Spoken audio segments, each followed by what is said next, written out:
Hola, estamos en Expansión Podcast. Yo soy Luce y nuestra invitada de hoy es Manuela Giraldo Villegas.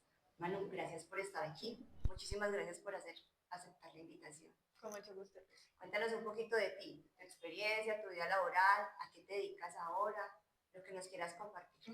Bueno, eh, pues como que mi experiencia a nivel académico, mi formación es que soy bióloga, después de que estudié biología, estoy en la Antioquia, hice una maestría en ciencias básicas biomédicas y me dediqué a la docencia. Docente. Varios años enseñé bioquímica, estuve dando clases en el ITM, en la cooperativa, en la Antioquia, algunas clases particulares. Y hubo un momento en el que no fui capaz de dar más clases. Okay. No, literalmente no fui capaz de dar más clases.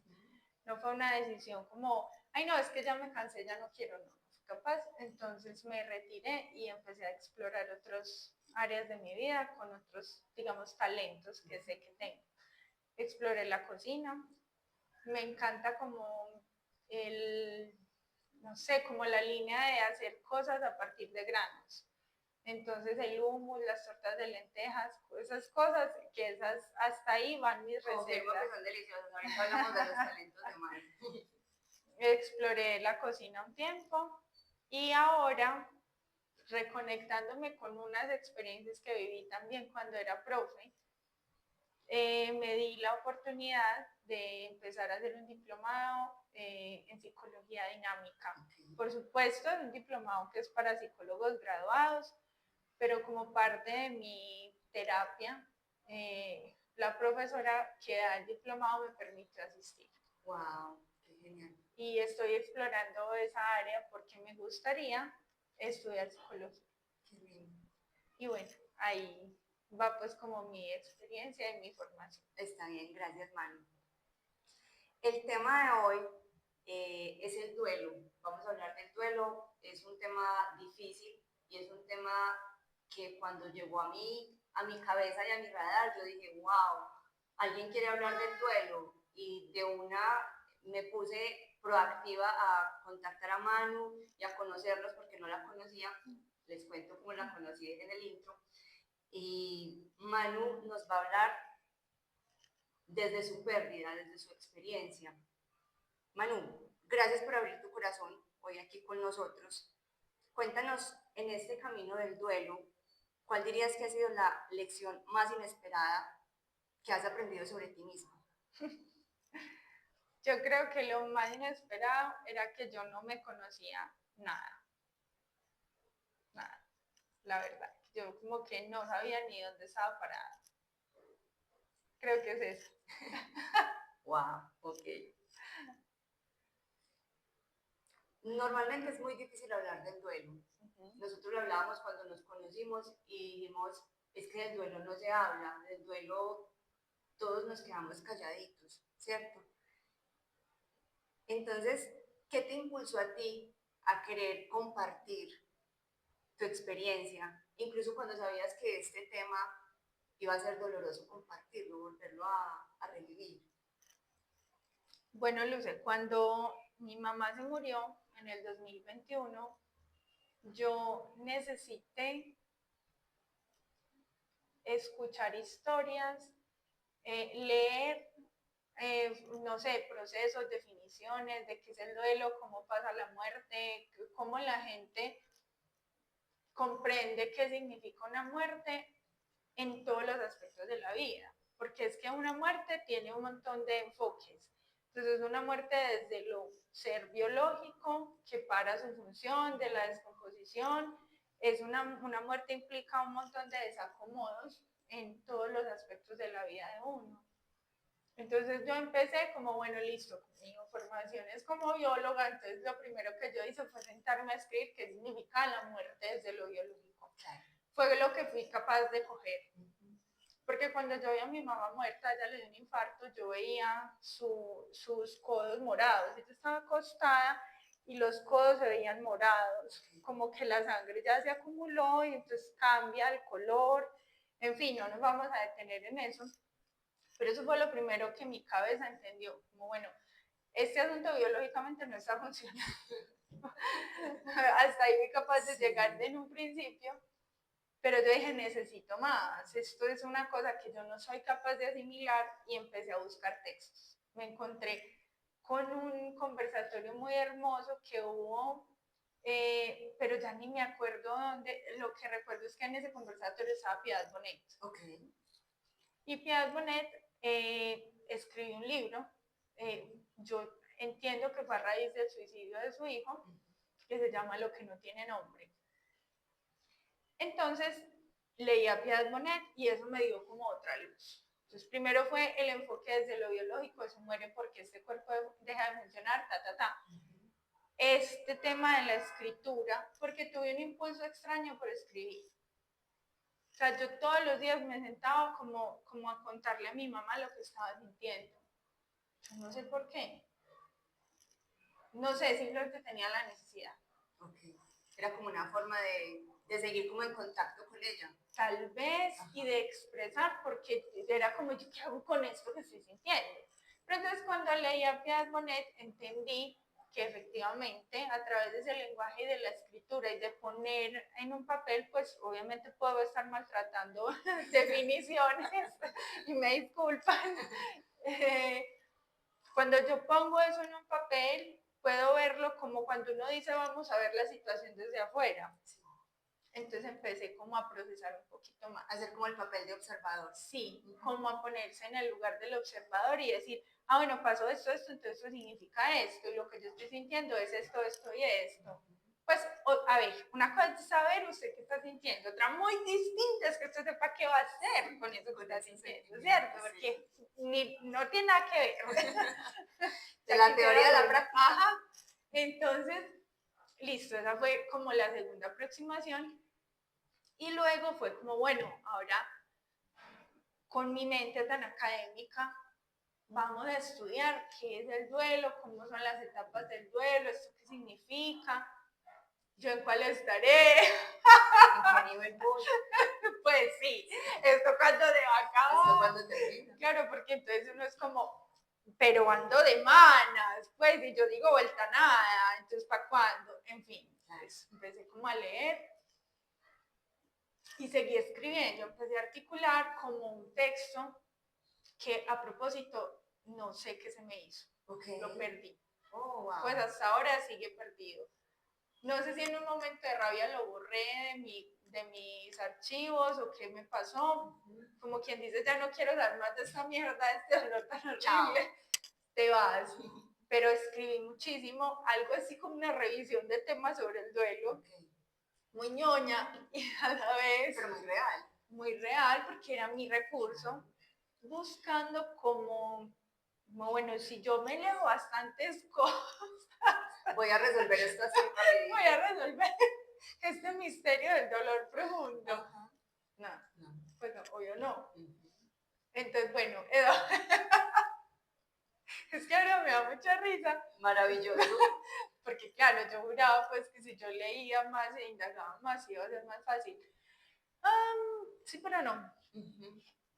Y la aproximación posterior fue, bueno, ahí siempre he tenido curiosidad por el arte, cómo aproximar esa expresión que yo necesito, porque yo necesitaba sacar eso de alguna manera, con mis manos y, sí, y con colores. Tampoco sé por qué. Uh-huh. En ese punto llegó una amiga que me enseñó crochet. Entonces yo no dormía, ya entonces no escribía, okay. no leía y escribía, sino que no dormía, era haciendo crochet. Como que pasé por unas obsesiones extrañas. Sí, como que encontré algo nuevo, me obsesiono y me pego de esto. Y no pienso, y el tiempo va a tener que pasar en algún momento. Pero a la vez, creo que había una cosa muy importante de esa etapa, y es que como que uno se acuesta a dormir cuando duerme, porque pasé mucho tiempo en ese... Sí, en ese no soy capaz de dormir, de repente me cansaba demasiado, entonces sí, uno como que duerme una siestecita, pero esperando a que hubiese sido diferente, es decir, a que fuera como un sueño. Sí, y despertar. Esto no pasó, entonces yo hoy me voy a dormir y mañana me levanto y como, Ahí es lo mismo, sí pasó. Y hubo una temporada muy larga en la que yo me despertaba queriendo creer que eso no había ocurrido. O sea, mi etapa Como de una etapa de negación, autoengaño. y mi etapa de negación fue supremamente extensa. Pues la de todo será a su medida. Pero yo me hacía pues unos videos, yo era como no, yo, yo sé que todo algo va a pasar. Pues nada, obvio nada va a pasar. O mágicamente voy a encontrar la manera de que esto no se me haga tan desgarrador. Pues, pero no, obviamente no.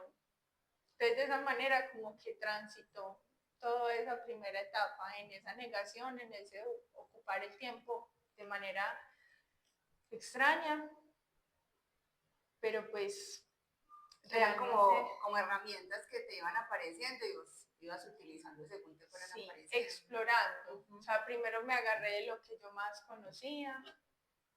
Y bueno, finalmente en esto que te digo que es ese desacomodo, que uno empieza a ver como por dónde cojo todo esto tan horrible que me está pasando, algún día llega un momento en que uno es capaz de ver un poquito más el panorama. Okay. Manu, en esos primeros días después de la partida de tu mamá, hablemos de cuál fue la emoción más fuerte que tú recuerdas haber sentido. Y después de esas, si hubieron otras, ¿cuáles fueron? Ve, yo lo primero que sentí fue una soledad, como un vacío inmenso, como en sin sentido y también una culpa gigante, como no alcancé. Pero yo también sentía como envidia y como rabia. Bueno, no sé si envidia o celos, porque no sabría, no, yo creo que sí es celos, no envidia. Con la gente que tiene mamá. Porque entonces yo me encontraba en los diferentes contextos de la vida con gente con su mamá y era como, yo no tengo mamá. La mía no está. Y no puedo hacer nada. Entonces a veces me daba rabia, como ella sí tiene mamá y yo no. Total. Y era como, ¿y ahora yo qué hago sin mamá? Pues era tan extraño y un vacío increíble, un vacío inconsolable, no sé, que Era no se llena con nada. como si tu norte se hubiera Sí, desaparecido. exactamente. De hecho, por eso fue que lo que te dije, que lo que más aprendí de esa muerte fue que yo no me conocía nada, porque yo toda mi vida la desarrollé en torno a mi mamá. Entonces, cuando ella desaparece, el norte de mi vida desaparece. Total. Yo ya no sabía qué hacer conmigo. Manu, ¿de qué sentías culpa? Yo sentía mucha culpa de como de unos sueños que yo tenía con mi mamá. Okay. A ver, yo me soñaba que yo iba a trabajar, iba a ganar dinero suficiente para llevarme a mi mamá a vivir a una finca, iba a tener muchas plantas con florecitas y mi mamá, que tenía una enfermedad mental, iba a estar súper bien en ese lugar, como quien dice, el Un paraíso. ambiente tranquilo para ella, un paraíso. Sí, y además el campo, entonces yo me soñaba eso.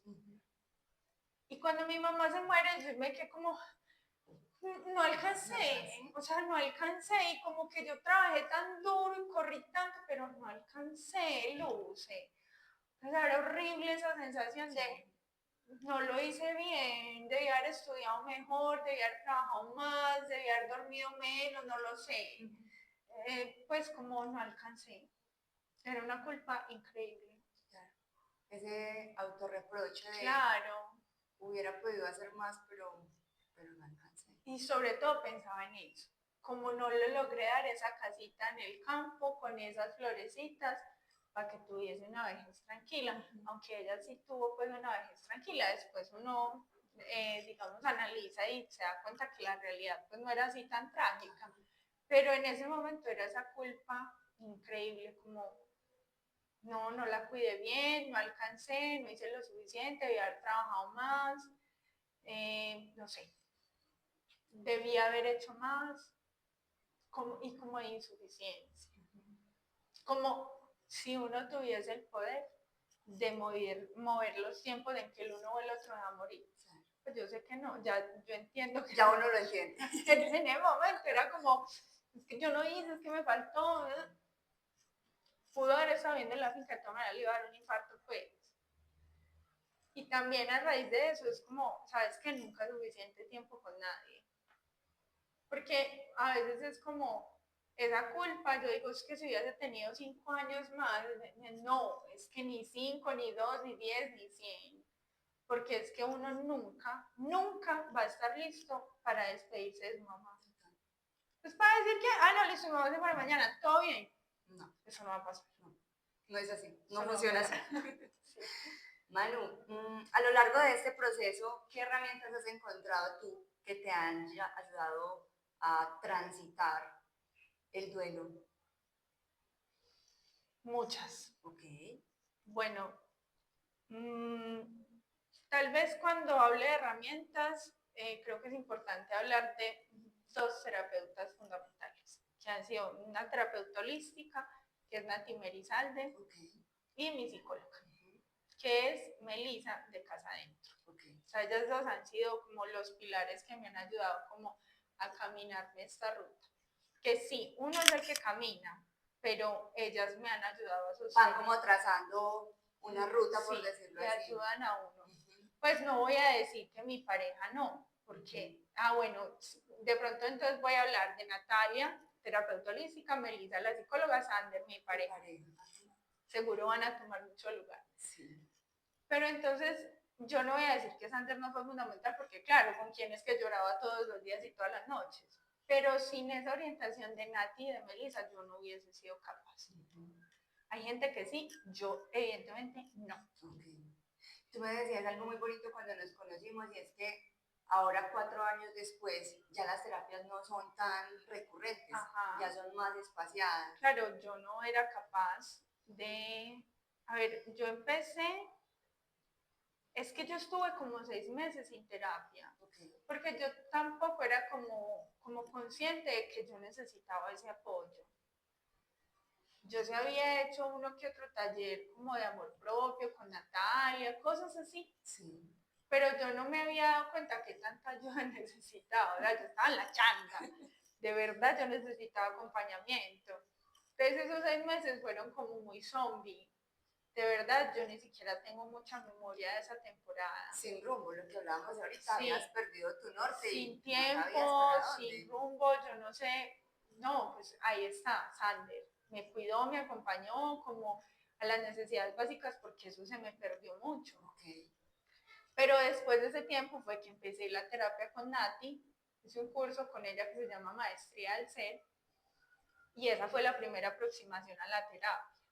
Entonces era un taller que se hacía unos encuentros semanales, ella nos ponía tareas y por fortuna fue muy paciente y me acompañó un montón, porque yo necesitaba como escribirle eventualmente, más soporte. Entonces Nati ahí fue increíble, clave fundamental. Y demasiado, lo que os decís, demasiado dependiente. Y justamente hace 2 años fue que conocí a Melisa. Entonces todo ese tiempo inicial fue con Nati, luego conocí a Melisa, y con ella ya con las 2 terapias fue que fue como, bueno, ahora sí, me enderecé. Los 2 mundos. Ajá, me enderecé y empecé como a recorrer ese camino diferente. Pero más allá que la frecuencia de las visitas al psicólogo o a la terapia holística, es qué tan independiente se va volviendo uno para tomar decisiones en su vida. Porque en ese momento yo me siento como que quedé como una niña perdida. Yo no sabía dónde estaba. Entonces como que necesitaba consultarles todo. Como, Nati, ¿será que hago esto? Meli, ¿será que? No. Entonces, más allá, porque claro, antes era cada semana. Ya hasta he sido capaz de estar un mes sin ir a terapia. Wow. Duro, no les voy a decir que no, duro, y yo soy como, yo puedo, yo puedo. Ánimo, ánimo. Sí, pero más allá de tener que ver al terapeuta es Decir, ¿qué puedo hacer yo solita? este mes soy yo conmigo, mire a ver. Y es un reto duro. Pues por lo menos para mí. Claro. Todos tendrán sus procesos. Claro, cada uno tiene su proceso. Súper complejo. Okay. En este camino del duelo, lo acabamos de mencionar, cada persona tiene como su proceso, ¿cierto? Cada caso es único. De pronto hubo algún comentario o algún consejo bien intencionado, llamémoslo bien intencionado, que no haya resonado contigo en ese proceso del duelo. Yo creo que básicamente cuando me decían, ay, tu mamá te escucha todo lo que le digas, háblale que ella es un angelito y ella está contigo. Entonces, ella te va a dar señales. A mí ese mensaje me daba entre desespero, miedo, rabia, como, sí, como, ¿por qué me estás diciendo que le hables si está muerta? ¿Cómo así que le puedo hablar si está muerta? Me daba miedo, me daba mucha rabia, por eso es como, ¿cuál hijo de puta señal? Pues a mí no me vengan a prometer no cosas. No decir nada. Sí, pues la semana pasada pasaron cosas lindas, que yo no los veo como es que yo le hablé a mi mamá, ella me respondió. Yo siento que son mensajes de Dios y de la vida que nos muestran que hay luces diferentes como en esta ola oscura que es el duelo y el dolor. Pero en ese momento era como, ay, a mí no me digas. Y el angelito, ay, mi abuela. ¿Cuál angelito? Pues eso a uno en medio de ese dolor tan profundo, yo no sé, a mí me da como rabia, como decime, no sé, invítame a un café más bien, pero eso no. Okay. Bueno, puede que a alguien le sirva. No, estamos hablando de Manu. A mí no. A Manu no. A mí no. Bueno, desde ese sentir de esas frases bien intencionadas que no nos sirven, ¿hubo alguna que sí te sirviera? No del angelito, no de háblele, no de que la está cuidando, una que sí te haya servido y que haya resonado y que de pronto recuerdes con cariño, con gratitud. O no una frase, alguna acción, algo que haya hecho Sander, algo que haya hecho una persona cercana, tu prima, que tú digas, esto me sirvió en ese momento, esto me dio un poquito de consuelo, como que me arropó un poquito. Yo creo que hay cosas fundamentales en ese me arropan en medio del duelo. Y es que te acompañen a llorar en silencio. O sea, vos querés llorar casi todo el tiempo. Yo, Manuela, yo quería llorar y llorar y llorar y llorar. Y necesitaba que quien estuviese a mi lado no me dijera, no llore, todo está bien. Entonces, la típica frase, no llore. No llore, como que no llore. Sí, eso es lo que me estoy derramando de tristeza, me estoy ahogando en este dolor tan horrible, como que no llore. Pues no. Entonces, eso me sirvió mucho, que no tuve en mi entorno en general, y si lo tuve me alejé, alguien que me dijera no llore. O sea, está súper bien, para mí al menos, que si alguien está atravesando ese duelo, uno no le diga, ay, no llores. No. Eso no se dice. Siento que eso me dio un espacio seguro para permitir fluir con esa emoción. Y pues, ¿qué más fue mucho consuelo? Tener la oportunidad de que alguien me insistiera en que comiera, que era Sander. Porque a mí se me quitó como el hambre y había pues una evidente desconexión con la vida. Entonces yo sinceramente, es como te decía, yo ni me acuerdo de muchas cosas, pero yo sé que él me despertaba como, venga, hay que desayunar, te tienes que bañar, al mediodía vamos a almorzar. Yo sé que yo comía poco y me sacaba a caminar. Sí, el solecito. El solecito. Y hay una cosa muy hermosa que siempre me ha rescatado y me ha conectado con la vida, que son los árboles y los insectos.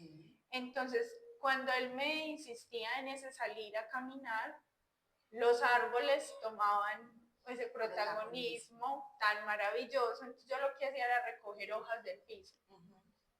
Parecía una loca, seguramente. ¿Qué hacías con ellas?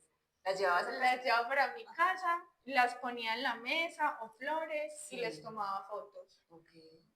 Claro que, bueno, yo sé que sí suena raro, pero a la vez eso tenía un trasfondo. Y es que en ese momento yo estaba haciendo un curso que se llama Investigación Sensible. Sí. Y el profe nos había dicho que tratáramos como de materializar las cosas que sentíamos. Entonces esa fue mi aproximación. O sea, sí, raro y todo, pero digamos que fue mi intento de aproximarme a una obra de arte, a mi expresión, no lo sé.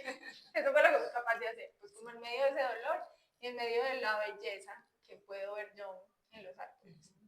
Entonces, que no te digan que no llores, eso me sirvió mucho. Que me acompañaran, que me insistieran en comer y en bañarme y que me insistieran en caminar al sol. Eso fue impresionantemente bueno. Básico. Manu, ahorita mencionabas a Piedad Bonet. ¿Ha habido otro libro, película que puedas decir, este me ha ayudado en este proceso y que lo quieras recomendar? Bueno, en ese momento tengo un autor en mi mente que es Gabriel Rolón. Okay. Hace poquito estuve leyendo un libro de él y me parece muy claro cuando habla sobre, el libro se llama Cuando el dolor se hace carne. Y a ese libro obviamente llegué por mi psicóloga, digo pues obviamente porque pues, no tenía ni idea de que este señor existía. Y es súper claro porque él dice, es que es verdad que nunca estamos preparados, hay un sentimiento, o sea, es que le pone las palabras como a eso que uno siente, es tan impresionante. Y yo no sé por qué hay como una magia en el hecho de que vos le pongas palabras a mi dolor. No sé eso por qué pasa. Okay. Pero es muy maravilloso que eso que yo no soy capaz de nombrar, vos me ayudes a nombrarlo a través de tu lectura. Y eso me pasó a mí con Piedad Bonet en una parte y recientemente con Gabriel Rolón, que son como los dos autores que tengo más presentes, porque claro, leí un montón de cosas, pero en parte he querido como soltar un poco de esa academia y de ese intento loco de esquematizar. Ajá, de hacer una revisión de tema extensa, porque finalmente eso no iba a traer una respuesta, sino como de ver un poco más con calma qué es lo que yo estoy sintiendo. Porque, claro, los psicólogos, este señor es psicoanalista, tienen una descripción muy clara de qué es lo que uno transita y es muy importante poderlo nombrar. Pero más allá de poderlo nombrar es qué siento yo, encontrar, ojalá encuentre uno las palabras para describir. Y en esto del intento de poder nombrar, a mí me surgió como, oíste, yo cómo me siento en ese momento. Entonces, es como ese desasosiego, pero yo me sentía como si yo estuviese hecha de carne rasgada, como si la espalda mía estuviera rasgada, rota, con la carne colgando. Como el título del libro. Como, sí. Entonces creo que también por eso me conecté con Gabriel Rolón, porque cuando a mí me decían, ¿cómo estás? Yo me sentía como, no sé, aquí chorreando sangre, la vida, muriéndome. Y sí, así lo sentía yo. Entonces, este señor, y pues no sé, como que no se me vienen a la mente en este momento más aproximaciones. Está bien, gracias.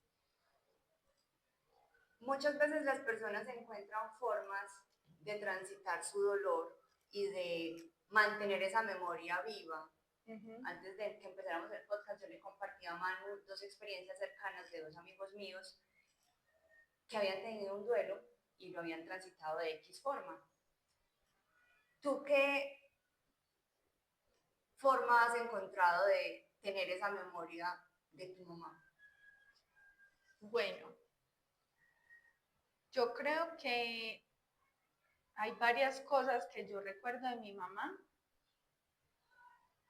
y hay varias cosas que he tratado de mantener.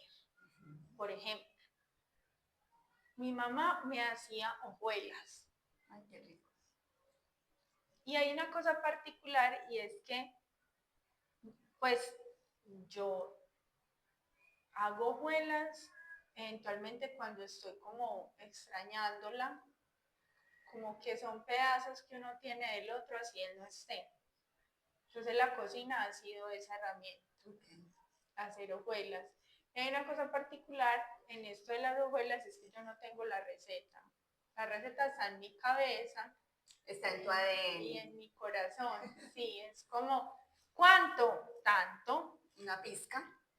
Y yo lo he hecho, y claro, hay que tocar, porque es que la masa como Sí, que te habla. Te habla. Sí, la masa como que te habla, como necesita más, menos, tin, tin, tin, y quedan súper ricas. Y es como un consuelo, o una, sí, yo no sé, una cosa extraña que me genera bienestar y que me trae a mi mamá ese recuerdo. Muy lindo. Y el tema de la cocina es, o sea, todos los sentidos, desde el olfato, de pronto si escuchabas algo cuando ella decía estoy haciendo esta receta y échele esto y échele aquello. Yo me acuerdo mucho, era que mi mamá tenía muchísima fuerza en las manos. Era increíble, o sea, mi mamá tapaba un termo y llórela. O sea, ese hijo de puta no lo abría nadie. Entonces, era súper difícil. Entonces, para mi mamá, amasar esa masa de las hojuelas era como un paseo. Y yo me la sufro. Sander me ayuda. Ok. Es duro, es duro. Es de fuerza. Yo necesitaba fuerza. Entonces, esa es muy charra porque es como que mi mamá no la amasa. Pues, bueno, otra vez la nostalgia. Pero bueno, también pues hace parte del proceso. Ok. El duelo sabemos que puede ser una borrasca de emociones, ahorita las estábamos nombrando. ¿Cómo has aprendido tú a navegar esos altibajos y a permitirte sentir cuando llega cada una de estas emociones asociadas a ese duelo? Bueno, pues me da como risa porque tengo una reacción muy básica y es que yo lloro. Yo lloro y lloro mucho. Pues en este momento estoy tranquila y me río, pero ayer lloré un montón y esta mañana también. Pero bueno, yo lloro mucho. Entonces como que mi primer salvavidas cuando esta borrasca de emociones llega de llorar. Lloro y como que baja el agua, saco la cabeza y como, bueno, espere. Entonces, pues podrá ser un recurso extraño, podrá ser un recurso al que no todo el mundo puede apelar, porque hay gente para quien no es fácil llorar. Confirmo. Para mí sí, yo lloro súper fácil. Muy fácil. Okay. Por fortuna. Sí. Porque me aclara un poco el panorama. Y escribir. Okay. Cuando estoy en esa tristeza, incluso a veces es como una riña entre me siento súper mal, estoy sintiendo como ese elefante encima, pero no me quiero derrumbar otra vez. Pues que yo 4 años llorando por lo mismo, qué pereza. Bueno, venga, pues yo me siento a escribir y a llorar. O lloro o escribo. ¿Qué hacemos? Pues escribo llorando. Y resulta que eso para mí es el mecanismo. Inclusive, hay días en que esa tristeza es como que me empaña todo.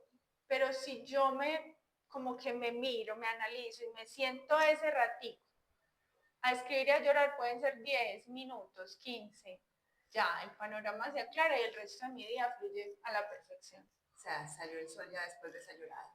Entonces, pues me parece un mecanismo que es bastante eficiente. Válido, vale la pena, funciona. Sí, claro, pues que a veces es muy incómodo llorar frente a otras personas. Además, porque todo el mundo lo mira a uno raro, aunque en mi entorno no. ya se normalizó. Ya saben que yo lloro. Sí. Pues sí, entonces como bueno, esta llegó hoy con los ojos hinchados, normal. Un día más en la vida de Manu. Ajá.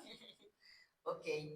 Tú ahorita mencionabas escribir. ¿Tú escribes a mano o escribes en el compu, en el celu? ¿Cómo lo manejas? Escribo a mano y en el compu. Ok. Como que hay días, no, pero lo que más protagonismo toma es escribir a mano. Okay. Yo suelo buscar como mi mueble, me voy para la sala o me voy para la cama. El kit de lloración, entonces agua, pañuelo, Okay. el cuaderno y un lapicero y a escribir lo que estoy sintiendo. Y cuento como, hoy me levanté sintiéndome así, pasa esto, pasa aquello, y a mano, porque siento que, yo no sé, es como diferente la forma en que filtra uno las ideas cuando escribe a mano. Sí, es diferente. Porque cuando estuve haciendo el ejercicio, recién se murió mi mamá, que era en el computador, incluso a veces me quedaba como corta, como que no fluía. Primero lo escribía en una hoja y luego lo transcribía y lo organizaba, pero me gusta más. Sí, creo que hay un tema de la conexión mano-cerebro que hace que te conecte y te fluya más, sí, que no está con el tema del computador. Inclusive en las clases, cuando yo estoy asistiendo a clase, he intentado tomar nota en el computador. No es lo mismo. No es lo mismo. Si yo funciono sí, escribiendo mal. Sí, me pasa igual. Cuéntanos, Manu, ¿qué fortalezas has descubierto tú en este proceso del duelo? Que la Manu de hace 4 años o de hace 5 o 6 no tenía. Está como difícil esa pregunta. Por ejemplo, ahora, de lo poquito que te conozco, sé que has desarrollado más tus dones, tus talentos culinarios. Ah, bueno, ya sé como por dónde pensarlo. Ajá. Hay cosas que, bueno, yo no me conocía casi nada. Sí. Yo creo que esa es la fortaleza más grande de Luce. Permitirme, pues haberme permitido ese caer al vacío, porque pues fue entre no hay opción y me lo permito, porque hay gente que no se deja caer. Entonces, ocurre el evento, me lo permito, diría yo, pues como al fondo, y bueno, de ahí me iría a ver de qué se va a agarrar, porque entonces empezó a verse la necesidad de encontrar una razón para la vida, de mirar para adentro, de quién soy yo, qué cosas hay pendientes por resolver, y bueno, eso me arrojó un montón de luces. De tareas, muchas. Sí. Pues la lista no acaba. Uno cree que lo chuleó, pero todos los días crece. Esa tiene ABC. Ajá. Entonces, en ese proceso, como abrirme al proceso de autoconocimiento, pero con seriedad. Porque como te decía, yo antes había dicho, ay, sí, voy a hacer un curso de amor propio, un tallercito, no un curso, fue un tallercito, como, ay, sí, tengo que pensar en mí, tengo que mirar para adentro, pero no me lo había tomado en serio. En parte, pues, porque nunca había tenido la necesidad. Claro. Pero claro, cuando llega eso es como, pilas, no hay de dónde, porque ya estás sola, sin ese norte que era el que sostenía mi existencia, entonces o mira para adentro y se hace cargo de usted y de conocerse y de construirse, o qué, es que no había de otra, o se muere o se conoce, porque es que ya no había de otra. Entonces yo creo que eso. Súper. Manu, ¿tú qué le podrías decir a una persona que está transitando un duelo en este momento? ¿Qué consejo le podrías dar desde tu proceso y desde tu experiencia? Pues Luce, yo creo que varios. Sí. Bueno, a ver, aclaro qué es lo que me ha servido a mí. Total, desde tu punto de vista. Primero, llorar. Llorar todas las veces que sea necesario. Inclusive, pues eso puede ser como raro, pero sí lo hago. Yo tengo días en que estoy en algún espacio y suena una canción que me desbarata. Yo digo, ay, ya vengo, voy al baño, entro al baño, lloro, salgo, me lavo la carita y vuelvo así con los ojos como un sapo. ¿Qué pasó? Ah, estaba soltando esto, yo tenía que soltar. Pues o lloro aquí en la mesa, no, yo necesito eso, entonces está en el trabajo. pues pierdas de 10 minutos al baño, llore, sáquelo, lávese la carita y la vida sigue. Porque es que contener ese dolor, Luz, es imposible. Pues para mí es absolutamente imposible. Entonces, esas son. Okay. Des ese espacio porque Espacio para llorar después y sentirlo. después de que usted le da ese lugar, es capaz de seguir. Escriba. Si se conecta con la escritura, escriba. ¿Qué? Lo que está pensando. Me siento solo, me siento triste, me siento abandonado, la vida no tiene sentido, ya no voy a poder salir con mi mamá, ya no voy a poder ir con mi mamá, Por ejemplo, yo ahorita te contaba que yo cumplo años mañana. Sí. Entonces las fechas especiales son difíciles. Yo mañana en mi cumpleaños, para esa fecha tengo como, ay, si yo lo quiero celebrar, me gusta celebrarlo, pero esto siempre está cojo, pero igual lo voy a celebrar y es raro. Pero entonces de todas maneras, dar el pasito, en la medida que uno sea capaz.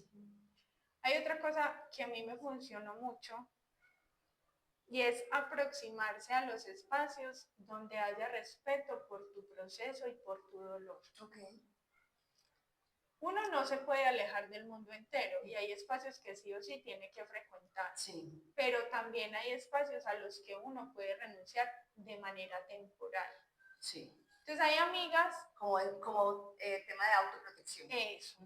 Hay amigas y amigos, hay familiares con los que no te hace bien verte en ese momento. Pues no te ves y ya. Yo lo hice. De hecho, me alejé muchísimo. Era lo que yo necesitaba. Entonces, claro, es que me la abuela mi jefe, estoy en duelo, pero no, pues no puedes dejar de ver a tu jefe. Hay cosas que no son negociables. Pues, o sea, la vida.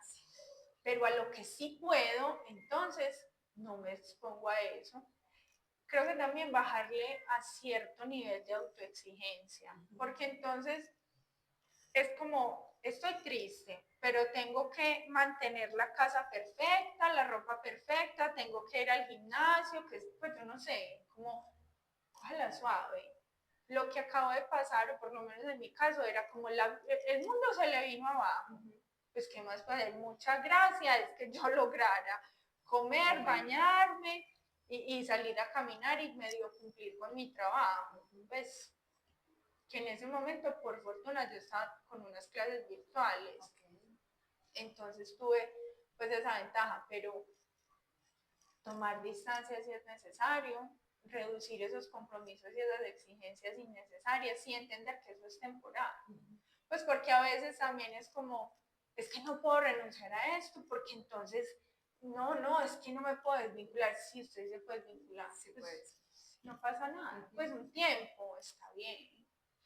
Y hay una cosa súper importante, Luce, pues evalúe si usted necesita o no un acompañamiento terapéutico. Porque he conocido muchas personas que dicen como no, yo transité mi duelo sin acompañamiento. Pues yo no era capaz y todavía no. Todos somos diferentes. Entonces hacerse esa pregunta, como, hey, ¿será que yo estoy siendo capaz de manejar esto? Y buscar las opciones.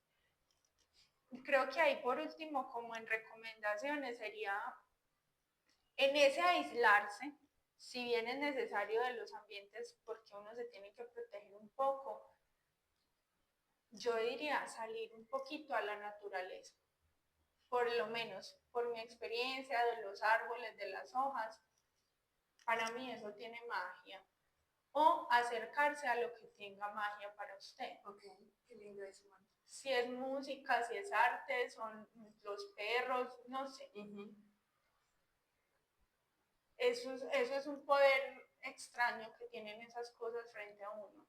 Yo puedo estar supremamente triste, pero aquí aparece una mariposita, un grillito y ya es como ¡pum! El grillo. Entonces buscar aproximarse a eso. Pues obviamente esto suena muy bonito, como si fuese uno capaz de digerir todo eso en ese momento. Pero bueno, habrá a alguien a quien de pronto le funcione una de esas o dos. Total. Muchas gracias, Manu. Esta historia que nos has compartido hasta ahora, yo reitero que me parece muy valiente de tu parte haber dado ese pasito y estar aquí hoy conmigo. ¿Qué te gustaría a ti que las personas recordaran de esta historia, de este pedacito que yo ahora en los podcasts los llamo masterclass, porque estoy aprendiendo demasiado de todos los temas? ¿Qué quisieras tú que las personas recordaran de este espacio que estamos compartiendo, de esta experiencia de proceso de duelo que tú has tenido? ¿Que se queden con qué? Yo creo, Luce, que lo primero que me gustaría es como que entendamos que todos nos rompemos. Todos nos rompemos, esto es inesperado y siempre vamos a tener la posibilidad de encontrar un camino para sanarnos, el que sea. Es decir, usted sí o sí se va a romper ante la muerte de alguien que ama. Es imposible pretender que no. Pero a su vez, siempre va a encontrar un camino a través del que se va a sanar y va a ser capaz de continuar con su propia vida. ¿De qué va a depender eso? Pues de usted, de cómo está hecho usted por dentro y de qué lo motive o qué no lo motive. Eso suena como muy cliché, como, ay, sí, siempre esto va a pasar, esto va a pasar. Sí, pero es que eso no pasa solo. Entonces es como, el duelo es una tarea que hay que hacer y que hacemos y que yo llevo 4 años haciendo y que todavía me cuesta. Entonces, sí, a todos nos pasa, sí, hay un camino posible, pero ¿cuál es su camino? Tiene que buscar su camino. El camino no le va a llegar solo. Ni usted se va a quedar en la casa de manos cruzadas o en piloto automático haciendo las tareas y ya dentro de un año ya no va a pasar. No. Usted no hace la tarea y el duelo se va a quedar ahí. Entonces creo que son esas 3 cosas. Ok, Manu, gracias. Manu, cuéntanos la Manu de hoy. ¿Qué le hubiera gustado saber en el momento en que se presentó el duelo? Algo que tú sepas hoy de conocimiento a través de las terapias, a través de los libros que has leído, de tu vivencia, que tú digas, esto me hubiera servido muchísimo cuando mi mamá faltó. Yo creo, Luce, cuando pienso en eso, se me viene a la cabeza primero la construcción personal. A mí me hubiese encantado tener trabajo en mí misma desde los diferentes aspectos de la vida, porque yo tenía muy fortalecido el aspecto académico y laboral en ese momento, pero nada más. Claro, tenía el afecto de mi pareja, gracias a Dios, pero de resto yo no sabía cómo dónde estaba parada, yo no le dedicaba tiempo ni a un hobby, ni a un deporte, ni al arte, ni a nada de eso. Y esas cosas que parecen ser como optativas, realmente son las cosas que nos rescatan en ese momento de dolor. Meli dice que uno le hace agujeros a la tristeza y sí, es como que ese dolor es una bola en la que te envuelve esa muerte, pero entonces vos rompes aquí cuando salís a pasear con el perro, vos rompes aquí cuando miras los árboles, vos rompes aquí cuando decidís ir a hacer ejercicio, rompes aquí cuando cocinás, etcétera. Qué bonito. Entonces, eso es pues una metáfora de Melissa. Pero está bien bonita. Y es muy linda y de verdad funciona así. Pero eso de qué depende. Yo qué tanto puedo romper la tristeza, depende de qué tanto haya trabajado yo en mí. Pilas, no estoy diciendo que es que una persona que ha hecho terapia, que hace ejercicio, que tiene relaciones sociales, no le va a doler. No, pues obvio sí. No existe la posibilidad de que salgamos ilesos a la muerte. Pues nadie. Unos nos revolcamos más que otros, pero finalmente siento que lo que a mí me levantó fue eso. Entonces, incluso a mi prima, mi tía tuvo cáncer, y mi prima me decía como no sé qué hacer, no sé si continuar este proceso o no, y yo le decía, tenés que continuarlo. Pues puede sonar cruel, pero vos no puedes dejar tu vida luce acompañando solo al otro, y si el otro se muere, vos con qué te quedas. Claro, es complejo acompañar y cuidar y a la vez vivir mi propia vida, pero ese es un esfuerzo que a vos te garantiza que si el otro se muere, vos no te vas a morir detrás de él. Así es. Pues yo hubiese querido saber eso. Bueno, todavía no lo he cumplido pues a cabalidad, ¿cierto? Pero ya le estás haciendo bastantes huecos ahí. Ajá. Está muy bien. Me gustó mucho esa metáfora de Melissa. Melissa. Me gustó bastante. Uh-huh. A medida que tú vas avanzando en este camino, ¿hay alguna nueva comprensión de la vida? ¿Hay alguna, sí, como algún nuevo aprendizaje? Tú ahorita me hablabas, por ejemplo, de me conozco mejor. Uh-huh.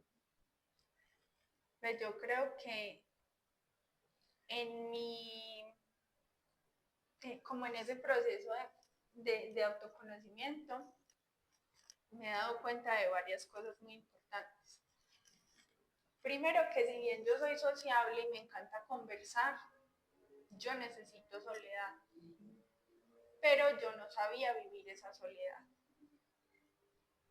Entonces esa ha sido una de las cosas maravillosas, como permitir, como dejar ver en mi panorama y darme ese espacio, como, hey, espérate, estoy como saturada, necesito estar sola.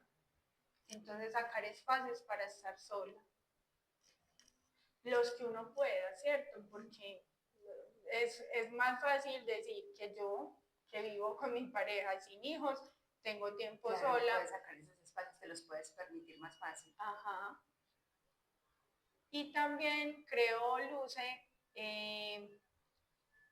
no exponerse a cosas que no sean necesarias, es decir, entre todo el proceso terapéutico hay una cosa que ha sido muy tesa, ya no me da pena decirla, y es, yo era una mujer demasiado disponible, demasiado como que yo te hago los favores que vos querás. Todo sí. Sí, eso, yo era el eterno sí.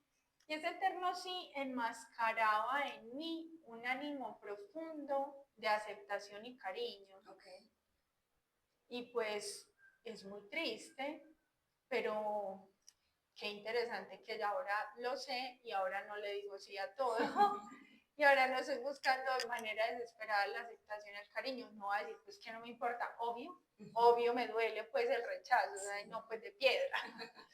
Pero ya no estoy como en ese desespero, porque hay una visión hacia adentro y un autocuidado. Entonces, toda esa atención y el cuidado no tiene que venir de afuera, sino que yo misma me lo doy. Te lo procuras tú solita. Entonces, esas dos cosas han sido súper importantes en este proceso. Ok. Bueno, ya estamos terminando las preguntas.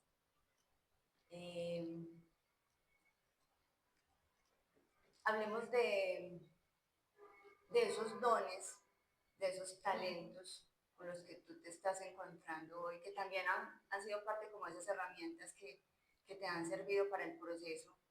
Ahorita hablábamos del hummus, ahorita hablábamos de las tortas de lentejas. Cuéntanos un poquito cómo ha sido ese descubrimiento y ese acercamiento a esos temas de la cocina.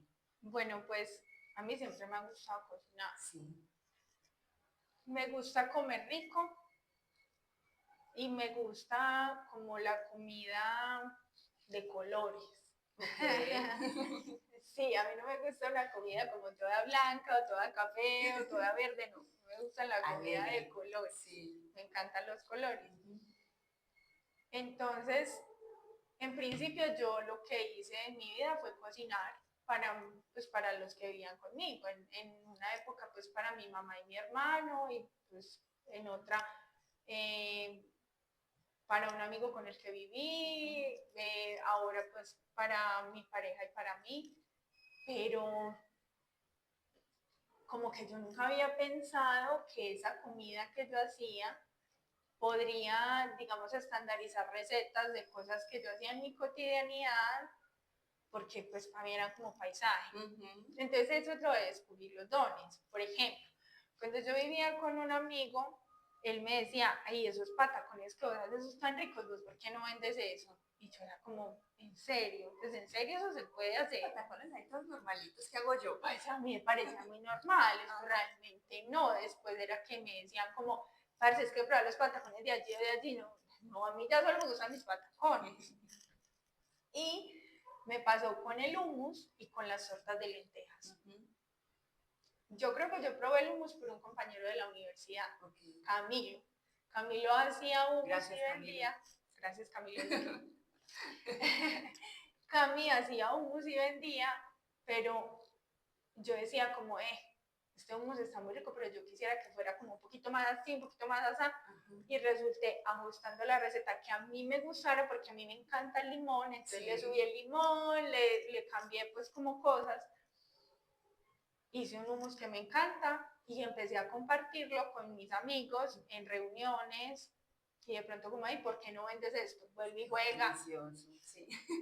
Las tortas de lentejas, como comía, esta está muy seca, esta está muy, muy esto, muy aquello, hasta que hice una receta que me gustara a mí y pasó exactamente lo mismo. Entonces eso por el lado de la comida. Y ha habido otra cosa en la que me ha costado un poco más aproximarme, pero que sé que incluso se dejó ver desde que yo daba clases, y es que a mí me gusta mucho escuchar a la gente y cuidar a la gente. Desde lo emocional, pues, y también darle comida, me gusta alimentar a la gente. Ese es tu don de amor. Sí, comida. Porque mi forma de dejar el afecto es a través de la comida. Entonces, a mí me costaba como en la universidad, cuando yo daba clase, no vincularme con las emociones de los estudiantes. Y realmente llega un punto en el que digo, ¿sabes qué? A mí me importa más que un estudiante se vaya tranquilo de mi clase a que haya aprendido bioquímica. Sí, realmente. Entonces, eso empezó ahí, como a dar vueltas, el hecho de escuchar a las personas, hasta que dije, bueno, yo incluso, mira, eso viene desde hace mucho rato. Desde que yo estaba haciendo el pregrado de biología, tenía la inquietud por estudiar psicología. Pero era como, no, pues ya estoy estudiando esto, pues por aquí. Y me gustaba, igual era buena en biología, entonces me parecía perfecto, pues terminar la carrera y de eso fue que viví mucho tiempo. Pero entonces surge este tema de la escucha, del acompañamiento, de me importa muchísimo cómo te sentís, me gusta escucharte. ¿Y qué me pasa? La gente confía en mí. Entonces dije, pues me voy a dar esta oportunidad de explorar, y ahí viene el tema del diplomado en psicología dinámica, que mi terapeuta en toda esta exploración me dijo como, bueno, el curso lo vamos a hacer en casa adentro, te dejamos participar con ese enfoque. Como quien dice, vamos a ver si esta orientación vocacional va o no va. Y cada vez ha sido más encantador. Entonces yo pensaba que por ser bióloga y haberme dedicado a eso, como que ya ahí estaba listo. Bueno, bióloga, chan, chan, chan, así se va a morir. Y si vieras que no, pues ahora me tiene súper encarretada, súper conectada, es el tema del acompañamiento emocional. Por supuesto, tengo muy pocas herramientas en este momento, pero estoy encantada y quiero seguir estudiando, y noto que soy buena para acompañar. Qué lindo, Manu. Bueno, ya estamos terminando la entrevista. Muchísimas gracias, Manu, por habernos acompañado, por haber abierto tu corazón en este espacio. Cuéntanos cómo te sentiste. Bueno, sentí muchas cosas. Hubo momentos, sobre todo cuando empezamos a preparar, digamos, las primeras conversaciones de todo esto, tenía mucho miedo, mucha vergüenza, como, ay, ¿será que sí soy capaz? De hecho, pues me cuesta como estar frente a la cámara, pero me siento tranquila, me siento contenta de compartir lo que yo viví y cosas que a mí me hubiese gustado escuchar. Y herramientas que te hubieran servido. Sí, Posiblemente a muchas personas les sirva conocer tu historia. ¿Sí? porque es verdad, o sea, ni siquiera es que esto no existía antes, yo no me lo inventé, es que para mí fue difícil encontrarlas. Entonces, mientras estén más visibles en más lugares, mientras más gente las nombre, más fácil todos las vamos a encontrar. Más fácil el camino para los que vienen. Sí, Total. porque obviamente a todos se nos va a morir alguien. Total. Gracias, Manu. Manu, compártenos, porfa, tus redes sociales, donde te podemos encontrar. Tú estás ahorita con un tema de emprendimientos muy bonitos. Cuéntanos. Bueno, pues mi Instagram personal es Manuela Giraldo Villegas. Normalmente no publico cosas ahí, pero sí estoy empezando a generar contenido en una página que creé nueva que se llama Tu Camino Posible. Está también pues obviamente en Instagram. He hecho como 5 publicaciones. Pero ahí estoy mostrando un poco de qué es esto que quiero contar y por qué. Maravilloso. Bueno, vamos terminando. Muchísimas gracias, Manu, nuevamente. Nos queda contarles que en la descripción están las redes de Manu para que la sigan y también recordarles que se suscriban a nuestro canal, que nos recomienden. Muchísimas gracias nuevamente por vernos y terminamos aquí otra masterclass de vida con Manuela Villegas. Muchísimas gracias. Gracias. Gracias. Gracias.